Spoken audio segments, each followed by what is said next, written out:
Hello. So we are now moving on to our next topic, and it's going to be about percents.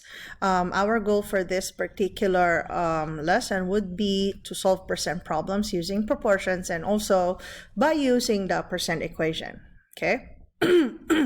So what is the percent proportion? So we can represent a certain number A is P% of B using the percent proportion.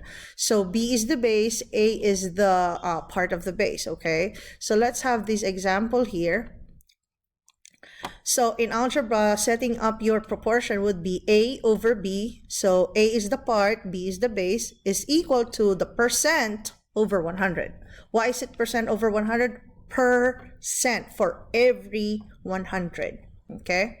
So let's have an example. So let's say we have what percent of 50 is 25. So again, the part is 25 and the base is 50. And so we set it up as 25 over 50. And so what will be the percent? So percent over 100. Okay, so since we already know how to solve proportions, you can use your cross multiplication and find what is that corresponding percentage. Okay, so let's have an example here. So what percent of 56 is 42?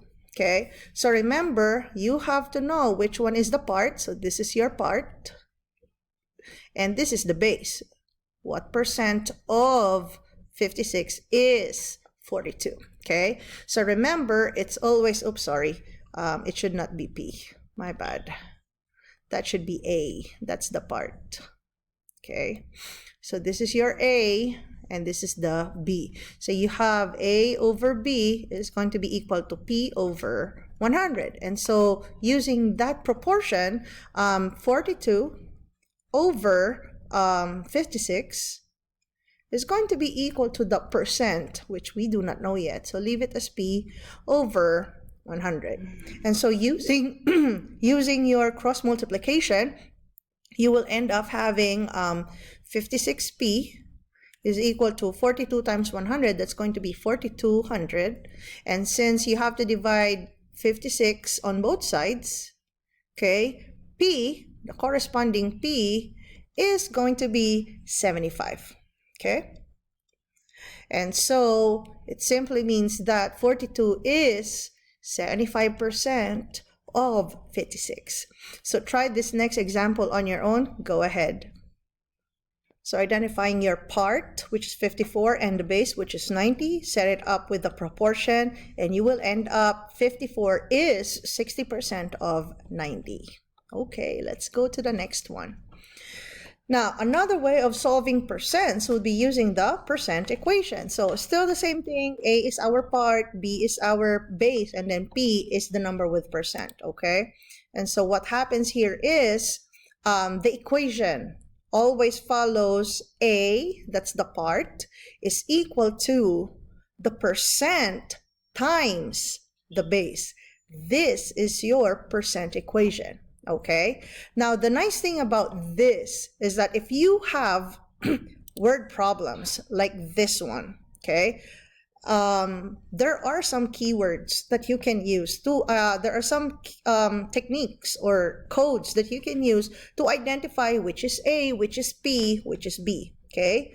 Out of the three variables, A, P, or B, P is the easiest to spot. Why? Because P always have the percent. Okay, so P always have the percent sign. The number with the percent sign, that's your P. How do you know which one is the B, which one is the A? All right, you have to remember that the B is always followed by the word of. Why? Of is another word for multiplication. Okay, so the number that is right after the word of, that is your B, okay? Which leaves us with A. Now, what is your key word to look for to identify which one is A? A is always beside. And when I say beside, it could be in front, it could be after, okay? A is always beside the word is. Why? Because is the equal sign, okay?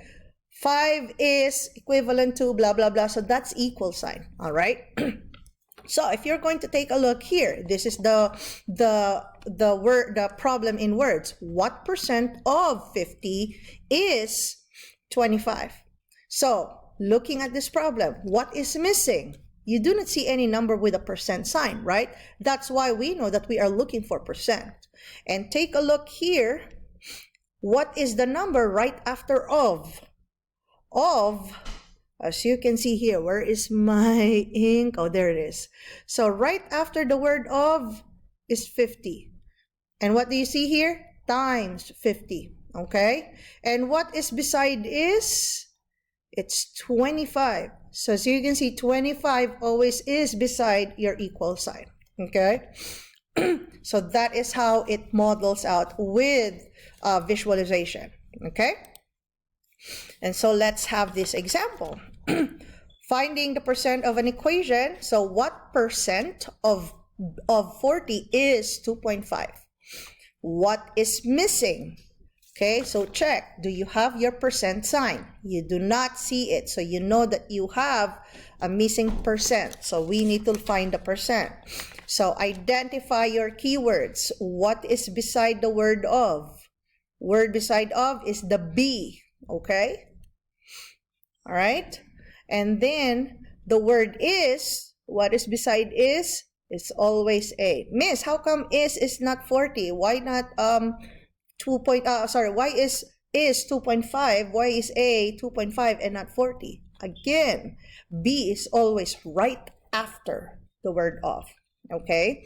Now, if you are getting confused by this, which is of, which is, or whatsoever, as long as you know how to translate English words to mathematical equation, you should be good as well, because this order of words here follows exactly. Okay? So, how do we change this? What percent? So you already know that the percent is missing, right? What percent? What is the word of again? Of is multiply. Okay? Of is multiply. So what percent of 40? Okay? The word is equal sign 2.5. See? That's how you will work it out. And so, how do you solve for this percent? Well, imagine the percent is our variable, and your variable is multiplied to 40. So how can we isolate it? Well, we have to divide both sides. Divide both sides by 40.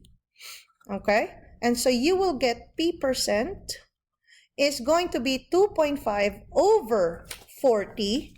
If you use your calculator, 2.5 divided by 40 is going to be 0.0625. Now remember, the answer should be in percent. And your answer here is a decimal. And so how do we change a decimal to percent? You have to move your decimal place 2 points to the right. Okay? So it's going to be 1, 2. And so the percent is actually 6.25%. Okay, so you can try out this next example on your own. Follow this solution that we have here above. Go ahead. So if you again follow the wording and changing it to mathematical sentence, what percent, that's P percent, of times 84 equals is 63. And from there, you can solve and isolate the percent, and you will see that it will be equivalent to 0.75 as a decimal. Changing it to percent, move your decimal point 2 to the right, and so it's equivalent to 75%.